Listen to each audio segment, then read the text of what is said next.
The silent film had difficulty with the spoken word. It had no difficulty with anything else, not even musical numbers.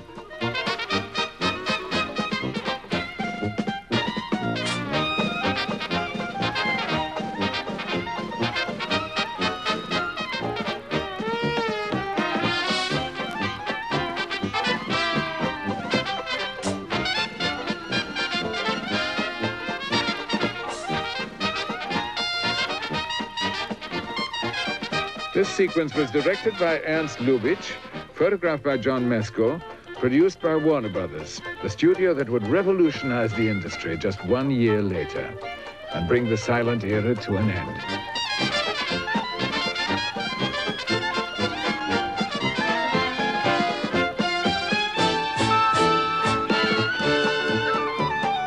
Pictures were better than ever, but no one thought of them as silent films. They were the movies.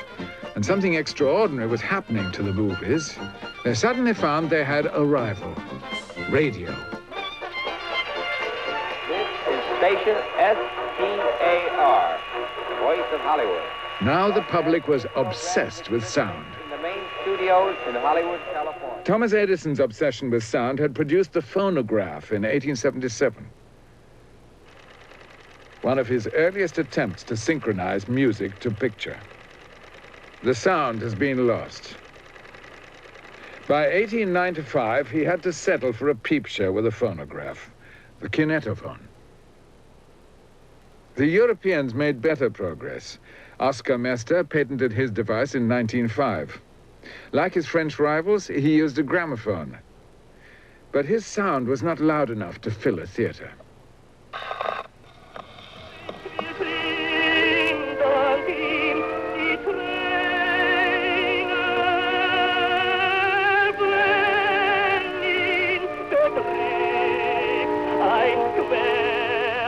In 1910, Eugene Laust, a former employee of Edison, set up camera and microphone in a back garden in Brixton in South London and recorded sound on film. He took his invention to America, but no one would back him. Edison had returned to the field. The Edison system used the phonograph. All the problems of talking pictures, he announced in 1913, are solved.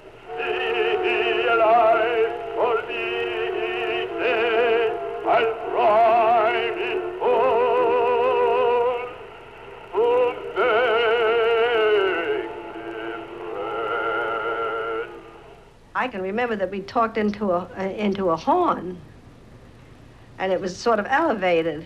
But my sister, my eldest sister, she made one, and she played a little fairy queen. Here came this little dainty thing, you know, and skirt and everything pretty. And she was supposed to say, "I am the fairy queen," or something. And she came out saying, "I am the fairy queen," which was it was fantastic. I am the queen of the fairies, and I'm going to cast a spell over the giants. A spell of... The voice sounded odd only when the film was projected at the wrong speed. But that and other technical hitches happened all too often. Repeated failures put showmen off talking pictures for more than a decade. Nickelodeons flourished with ordinary silent films. They all provided music. Some employed the one-man orchestra, parodied by Harry McCoy in this Mack Sennett comedy. Max Wayne is the hero on the screen.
1921.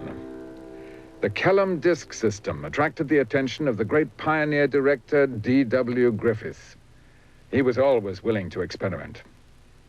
When Mr. Griffith was making Dream Street, he introduced sound. It opened here on 43rd Street at the Town Hall. Ladies and gentlemen, I've been asked to say a few words concerning the play of Dream Street, which you are about to see. Dream Street. I wonder if there isn't a dream street running through the heart and soul of every human being in the world. He soon stopped it because he said it was suicide. Only 5% of the world speak English. Why should I lose 95% of my audience? But sound had arrived. Western Electric's public address system could fill the largest hall, thanks to Dr. Lee de Forest's invention of the Audion amplifying tube. De Forest combined his amplifier with a device for recording sound on film, and he called the invention Phonofilm. You are now listening to a talking moving picture whose synchronism is not only perfect, but foolproof. It is the invention of Dr. Lee de Forest, the noted scientist who invented the Audion tube, without which we would have neither radio nor transcontinental telephony. He photographed the voice on the same film right beside the picture. And for the voice reproduction, he applied the principles of radio. De Forest went into sound production, but met resistance from producers, exhibitors, and even players. We were working in the De Forest studio in New York, a little tiny studio in the middle of the city. And I was told that De Forest was working on a sound something that had something to do with films, so that they would bring sound into films. Well, I didn't see how that could be done. And anyway, I didn't see any sense in doing it. I didn't see anything was wrong with films as they were. Bessie Love had worked in pictures since she left school.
However entertaining the subtitles, engineers were dedicated to replacing them with speech.